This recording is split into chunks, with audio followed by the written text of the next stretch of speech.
My name is Anthony Thorpe. My name is Kenyatta McDonald, and I am marrying Anthony Thorpe. And I'm about to marry Kenyatta McDonald.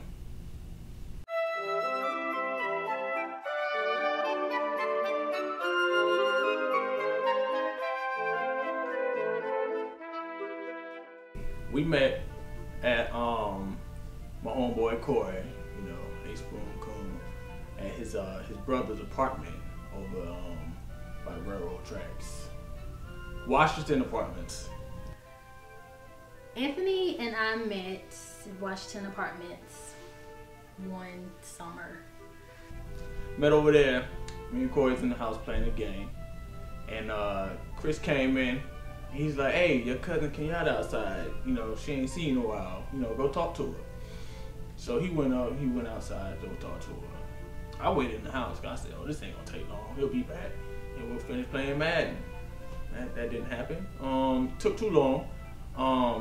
Looked outside the window, and I could just see the back side, the posterior side. She had a brace on one leg, but she had some real short shorts. She was light skinned. So of course I liked what I saw. So I went to the bathroom, got myself together. Got to the bathroom, got myself together. Went outside. I said, "Woo-wee!" Apparently, he seen me from Chris's house. I don't really know that part, how that worked out. I really didn't pay him any attention when he came outside to talk to us. He spoke, but that was it. We stood outside for like 2 hours and he didn't say anything. Didn't say nothing to her. Probably hate, that's about it. And we was outside for about an hour and a half. Didn't really say too much to her then.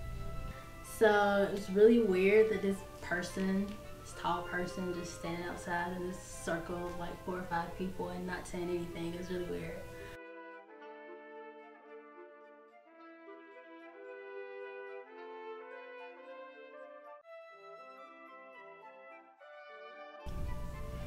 How did me and Kenyatta start dating? That's what you asked, right? Well, let me tell you. She came home one weekend from Atlanta while she was at Georgia State, and was out at Walmart buying some groceries with her auntie. A couple of months later, I seen him at Walmart. I actually paid slight attention to him because he had some really pretty eyes. He stood out in the group. And Corey came over and was talking to us in Walmart. Me and my aunt one day, we was shopping for groceries, and he came and talked to us, and I was asking him about the guy with the pretty eyes, and he was like, "Oh, that's the dude I was trying to get you to talk to at Washington, but you weren't paying him any attention." I was like, "Oh, okay." Corey's like, "Hey, you know, you better go talk to her now. You know, this is probably the last chance. You probably never see her again." I said, "Nah, I'm good," and I stayed sitting there, and we left out. I think Corey went back and talked to her something like that, and he, you know, told her about myself, and she's like, "Oh, you talking about the one with the pretty eyes?" And he came back and told me that, and I'm kind of dark skinned, but I blushed a little bit. In between, but the palm of my hand blushed. Anthony and I started dating after the whole Walmart issue scene, I guess. After texting Corey for like an hour, getting his stats, his background info to determine if he was up to par for me to date. And kind of went from there, just texting, you know, off and on, and then eventually, shoot, after a while of just texting, about a year, just texting and stuff. Then, yeah, they never talked on the phone. Then we finally went out on a date. I had to cut her loose a couple of times. She was playing games. Like to let her go. Yeah, something about her, and I just held on to her, and I think it's been worth it. I was texting him one night, and he was in the closet because they had a fire alarm at Albany State. He was living on campus, and he texted me, and he was like, "Man, I sure know how Anne Frank feels." And I was like, "Why do you know that?" And he was like, "Cause I'm stuck in this closet, this little closet, and I can't move, and I gotta be quiet because it's a fire alarm, and they come by and check your room and you get fined if you get caught. He's like, so I don't want to get caught. So I'm stuck in this little closet, and I know how Anne Frank feels. That was like the funniest thing in the world to me. Me and my roommate died laughing, and it was that day that I determined that I think I might date him. So that summer when I came home, we decided to date.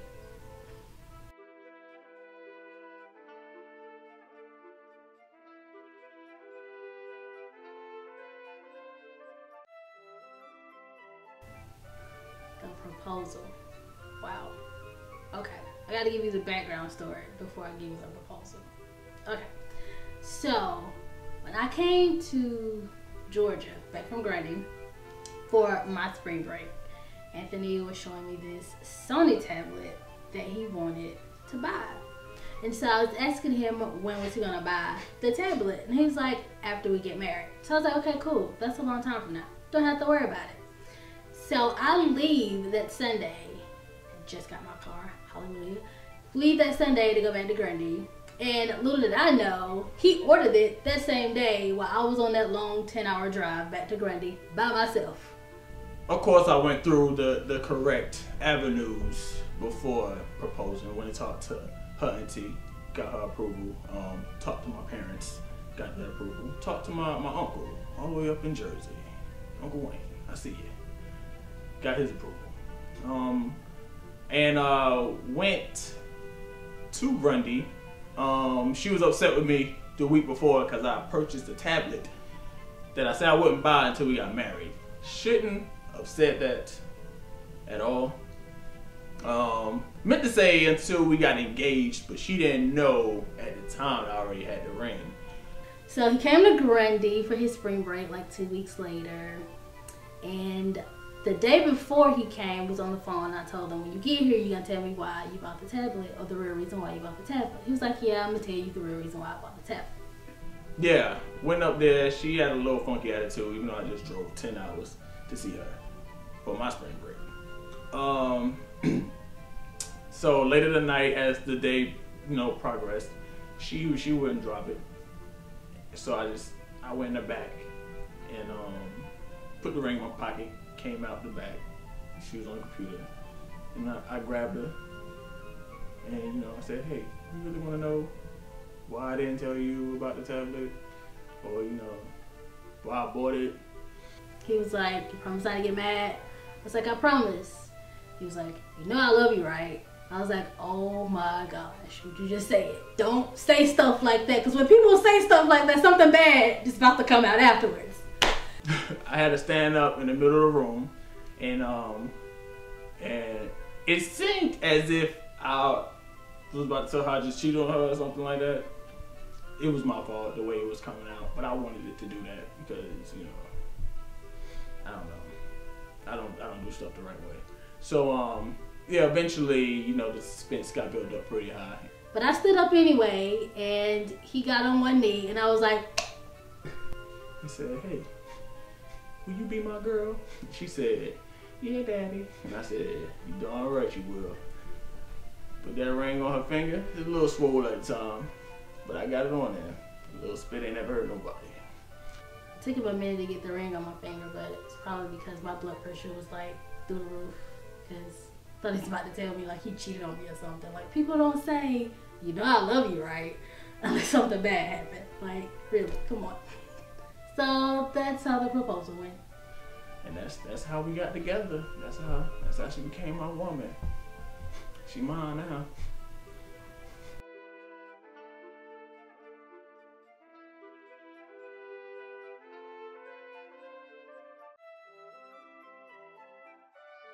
After the wedding, I am looking forward to a stress-free life for a little while because I start law school, so again.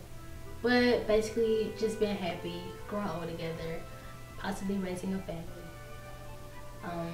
and just enjoying each other and watch each other grow with education and with God in our life and marriage and everything else that goes along with it.